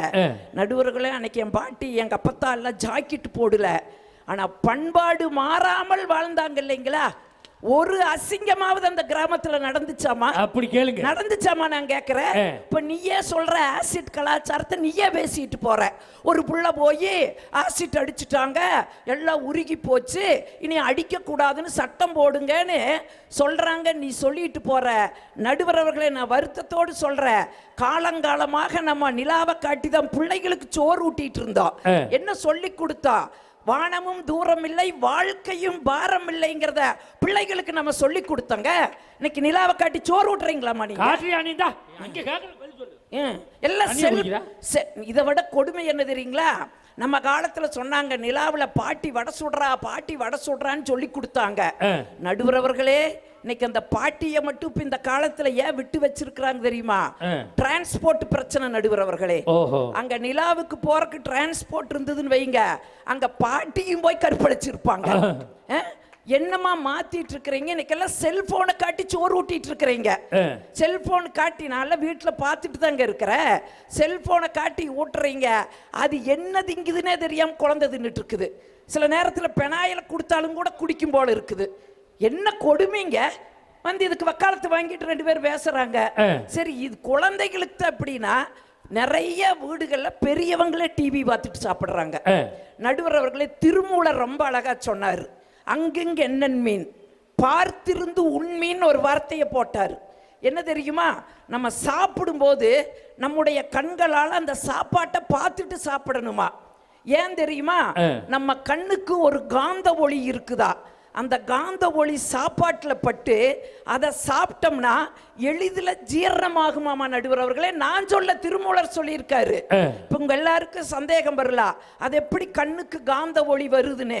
மகாபாரதம் எல்லாரும் படிச்சிருக்கிறீங்க. கணவன் காணாத உலகத்தை நான் பார்க்க மாட்டேன்னு சொல்லி காந்தாரி கண்களை கட்டிட்டா. குருச்சேத்திர போர் நடுவர் அவர்களே, கௌரவர்கள் அத்தனை பேரை இழந்தா. கடைசிக்கு துரியோதனையாவது காப்பாத்தோன்னு நினைச்ச அந்த காந்தாரி துரியோதனனை கூப்பிட்டா. துரியோதனா, அதிகாலையில் ஆற்றுல குளிச்சுட்டு ஆடையே இல்லாமல் முன்னால் வந்து நில்லு, என் கண் கட்ட அவிழ்ப்ப. ஏன்னா இத்தனை வருஷம் என் கண்ணை நான் கட்டி இருந்ததுல அந்த காந்த பவர் உடம்பு முழுவதும் பட்டுச்சுன்னா உன்னைய எங்க அடிச்சாலும் உனக்கு மரணம் இல்லடா. போய் ஆற்றுல குளிச்சுட்டு அதிகாலையில் முன்னால் ஆடை இல்லாமல் வந்து நில்லுன்னு சொன்னா. துரியோதனன் அதே மாதிரி போய் ஆற்றுல குளிச்சுட்டு ஆடையே இல்லாம அம்மா முன்னாடி நிக்கலான்னு வரும் பொழுது நம்ம கண்ணன் விடுவானா? மரத்து மேல வந்து உட்கார்ந்துட்டு துரியோதனனை பார்த்து கேட்டா, துரியோதனா என்ன இப்படியே அம்மா முன்னாடி போக போறையான்னு கேட்டா. துரியோதனன் சொன்னா, இல்ல அம்மா வர சொல்லியிருக்காங்க, அவங்க காந்த ஒளி என் உடம்பு முழுவதும் படணும்னு சொல்லியிருக்காங்க. அப்ப கண்ணன் சொன்னா, துரியா, உன்னை குழந்தையில அம்மா பார்க்கறதுக்கும் இப்ப உன்னை அம்மா பார்க்கறதுக்கு வித்தியாசம் இருக்குதா இல்லையான்னு தான் கேட்டா. அவனுக்கு வெக்கம் வந்துடுச்சு. பக்கத்தில் இருக்கிற வாழை இலை எடுத்து துரியோதனன் இடுப்புல கட்டிட்டா. இப்ப அம்மா முன்னாடி வந்து நின்னா. அம்மா கேட்டா, மகனே நான் சொன்ன மாதிரி நீ வந்திருக்கிறையான்னு கேட்டா. வந்திருக்கிறந்தாயேன்னு சொன்னா. அந்த கண்கட்ட அவிழ்த்தா. அந்த உச்சி முதல் உள்ளங்கால் வரை நடுவர் அவர்களே அந்த பார்வை ஒளிய செலுத்தினா. அவன் உடம்புல எல்லா இடத்துலையும் ஒளிபட்டுது, இடுப்புல மட்டும் படல. தப்பு செஞ்சிட்டியே மகனேன்னு சொன்னா. இதைத்தான் ஆதாரமா வச்சு குருச்சேத்திரத்துல பீமன் கட்ட கண்ணன் சொன்னா, கண்ணா துரியோதனுடைய தொடைய பார்த்து அடியிடா, அவன் சாவான்னு சொன்னா. இப்ப நம்புறீங்களா? அந்த கண்ணுக்கு ஒரு காந்த ஒளி இருக்குதுங்க. எல்லாம் டிவி பார்த்துட்டு சாப்பிட்டு உட்கார்ந்துட்டு இருக்கிறோம். எங்க ஊர்ல நடுவர் அவர்களே, பெண்கள் எல்லாம் சேர்ந்து ஒரு திருடனை பிடிச்சிட்டாங்க. போலீஸ்காரருக்கு ஒரே வியப்பு, மா எப்படிமா பிடிச்சிங்க திருடனே? சார், பின்னாடி வழியில பைப்பில் ஏறி இருக்கிற நாங்க பார்க்கல. சரி, எப்ப பார்த்தீங்க? இருங்க சார், எட்டி உள்ள குதிச்சிருக்கிறா, நாங்க பார்க்கல. சரி, எப்பதாமா பிடிச்சிங்க? இருங்க சார், பீரோவை திறந்திருக்கிறா, அப்ப பிடிச்சிங்களா? இல்ல சார். நகையெல்லாம் எடுத்திருக்கிறா, அப்ப பிடிச்சிங்களாமா? அட இல்ல சார், சொல்ல விடுங்க சார். பசிக்குதுன்னு போய் 4 தோசை சுட்டு சாப்பிட்டு இருக்கிறான் சார். சரி, அப்பவாவது பிடிச்சிங்களான்னு? அப்பவும் பிடிக்கல. நாங்க பார்த்துட்டு இருக்கிற டிவியை வந்து தூக்குனா பாருங்க, கரெக்டா கேட்ச் பிடிச்சிட்டோம் நாங்க. நாங்க அவர்களே கிராமத்தில் சண்டை வந்து வீட்டுக்காரர் அம்மா இதில் ஒரு அறை அரைஞ்சிட்டாருன்னு வைங்க, அந்த அம்மா அன்னைக்கு சோறாக்காது. இப்படி அடிச்சுட்டியா அப்படியா இப்படியான்னு ரகலை பண்ணிட்டு அன்னைக்கு அந்த அம்மா சோறாக்காது. இவரும் பாப்பாரு, ஆக்கலியா வயலுக்கு கிளம்பி போயிடுவாரு. மத்தியானம் ஆக அந்த அம்மாளுக்கு மனசு தாங்காது. ஐயோ பசி தாங்காத மனுஷ அப்படின்னு என்ன பண்ணு, எந்திரிச்சு சோத்தாக்கி வச்சுட்டு பிள்ளைகிட்ட சொல்லிட்டு போய் ஒப்ப வந்தா சாப்பிட சொல்லுன்ட்டு போய் படுத்துக்கு. இவர் வருவாரு. வந்ததையும் அந்த புள்ள கூப்பிடு, அப்பா வாங்கப்பா சாப்பிடுங்கப்பான்னு. உடனே அப்பா கேட்பாரு, உங்க அம்மா சாப்பிட்டாளான்னு. இல்லப்பான் கண்ணு, எனக்கு வேண்டாம், நீங்க சாப்பிட்டு படுங்கன்ட்டு அப்பா போவாரு. ஆனா அந்த பெண் பிள்ளை ஓடி போய் அப்பா கையை பிடிச்சி, அப்பா வாங்கப்பா, நான் ஜோறு ஓடுறேன் பாப்பா, நான் ஜோறு ஓடுறேன் பாப்பான்னு கையை பிடிச்சி கூப்பிட்டு வந்து உட்கார வச்சு ஒரு தட்டத்தை எடுத்து அந்த பிஞ்சு கையில சாப்பாடு எடுத்து போட்டு குழம்பு எடுத்து ஊற்றி அப்படியே பிசைஞ்சு சாப்பிடுப்பா சாப்பிடுப்பான்னு அந்த அப்பாவுக்கு ஊட்டி விடும்போது நடுவர் அவர்களே, ஒவ்வொரு தந்தையும் நினைப்பார்கள், அம்மா என் அம்மா செத்துட்டான்னு நினைச்சனம்மா, இல்ல சாமி உன்ற வடிவில என்ற தாய் இருக்கிறா, என் குல தெய்வமே நீதான்னு சொல்லி கிராம வாழ்க்கையில சொல்லுவாங்களா? இன்னைக்கு பார்த்து பார்த்து பார்த்து அடிக்கல, வருத்தமா இருக்குது. வந்துருச்சுங்க நம்பி. இல்ல இப்படி எல்லாம் பேசக்கூடாது. இல்ல உண்மைதான், உண்மைதான். நீங்க வருவீங்கன்னு எதிர்பார்க்காம வந்து உட்காந்துருச்சுங்க. அதுவும் பக்கத்துல வந்து நிப்பீங்கன்னு அது எதிர்பார்க்கல. அந்த பிஸ்கட் பாதி முழுங்கினதை உள்ள வச்ச முடியே உட்காந்துருக்கு. தள்ளியே நின்னுக்கிறேன். நான் இன்னைக்கு கேட்கிறேன், அதே வீடுதான், அதே சண்டைதான். நடுவர் அவர்களே, இன்னைக்கு 4 பேர் குடும்பத்தில் இருந்தா 4 பேர் கையிலேயே ஆண்ட்ராய்டு போன் இருக்குது. அன்னைக்கு பிள்ளைகள் ஊடலை தீர்க்கக்கூடிய மருந்தாக கிராமத்தில் பிள்ளைகள் இருந்தாங்க. இன்னைக்கு இதே சண்டை நகர வாழ்க்கையில் ஒவ்வொன்றும் ஒவ்வொரு ரூம்ல இருக்குது. அது வாட்டுக்கு ஆர்டர் பண்ணுதுக, வாங்குதுக, திங்குதுக, அது வாட்டுக்கு கிளம்பி போயிருதுக. அப்பனாத்தா சண்டை முத்தி போய் இன்னைக்கு ஒரு வருத்தமான செய்தியை பதிவு பண்ற 65% குடும்ப நீதிமன்றங்களிலே விவாகரத்து கேட்டு வழக்கு நிலுவையில் இருக்குதுன்னா அன்னைக்கு குடும்ப நீதிமன்றம் இருந்துச்சாயா நான் கேட்கிறேன். இல்லையே. அன்னைக்கு வீட்டில் இருக்கிற பெரியவங்களே அட இருக்கு, சண்டைனா இருக்கு, அட போ இதுக்கெல்லாம் போய் ஒரு நியாயமான் பெரியவங்க நியாயம் பேசி தீர்த்து வைப்பாங்க. இன்னைக்கு எல்லாம் நீதிமன்றத்தை நாடி போய் உட்கார்ந்து இருக்குதுன்னா இந்த வாழ்க்கை மகிழ்ச்சியா அப்படிங்கறதாங்க என்னுடைய கேள்வி. அருமையா என் அணியில சொன்னானே என்ற கொழுந்தனாரு அன்னைக்கு 10க்கு 10 ஒரே அறையில தாங்க வாழ்ந்த கிராமத்துல. கிராமங்கள தனியறை கிடையாது, 10க்கு 10 ஒரே அறையில 10 பிள்ளைய பாட்டி பெத்தான் நாங்க பெருமைப்பட்டோம். ஆனா இன்னைக்கு ஒத்த பிள்ளைக்கு வழி இல்லாம பெர்டிலைசர்ல போய் புக் பண்ணிட்டு காத்துட்டு இருக்கிற நகர வாழ்க்கை இது என்ன வாழ்க்கை நான் கேட்கிறேன் சொல்லுங்க. நான் ஒண்ணு கேட்கிற நடுவர் அவர்களே, 40 வருஷத்துக்கு முன்னாடி ஆடு குட்டி போட்டுது, மாடு கன்று ஈன்றது, மனுஷி சுகப்பிரசவம் ஆச்சு மனுஷிக்கு. இப்ப 4 வருஷத்துக்கு முன்னாடி வாங்க, அதே ஆடு குட்டி தான் போடுது, மாடு கன்று தான் ஈனுது, ஆனா மனுஷிக்கு மட்டும் சுகப்பிரசவமா இல்லையா? என்னது சிசேரியன்? சிசேரியன் பேசுனாங்கல்ல அணியில, லட்சம் செலவு பண்ணி சிசேரியன் சொன்னா என்ன காரணம்?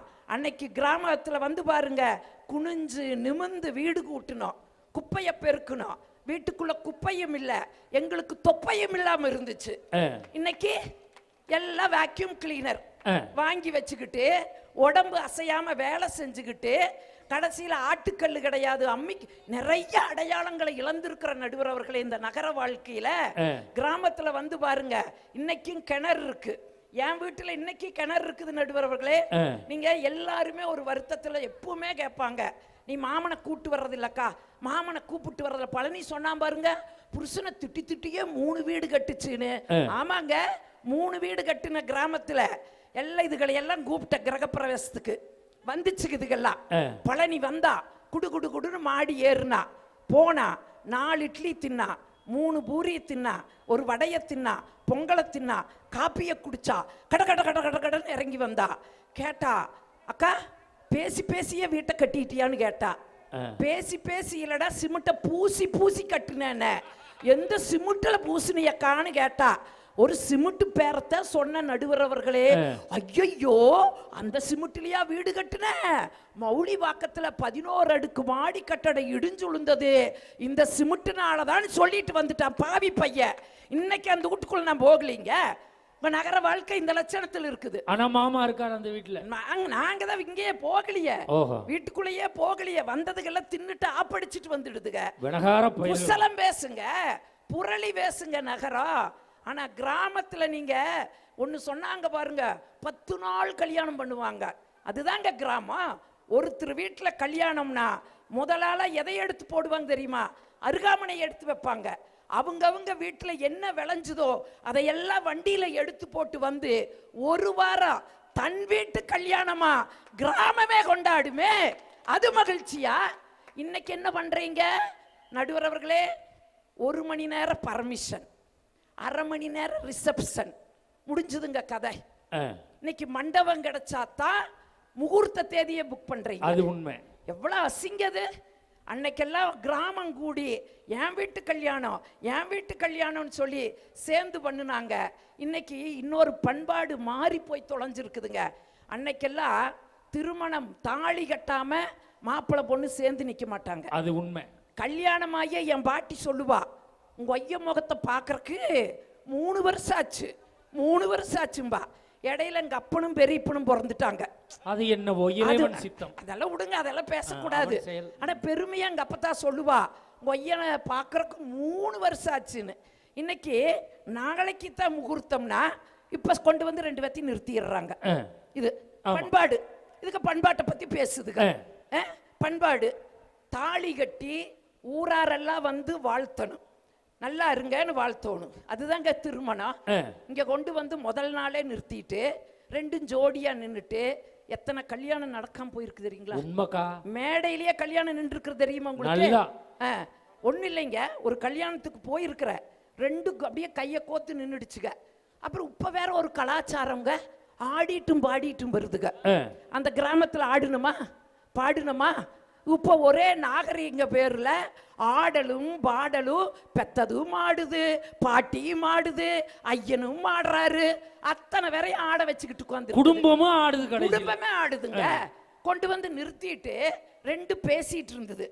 நாங்கெல்லாம் உட்கார்ந்து பார்த்துட்டு இருந்தோம். பார்க்கறவங்க எல்லாம் அட்டா அட்டா அட்டா மனமொத்த தம்பதினா இவங்க தான் என்னமா பேசுதுங்க.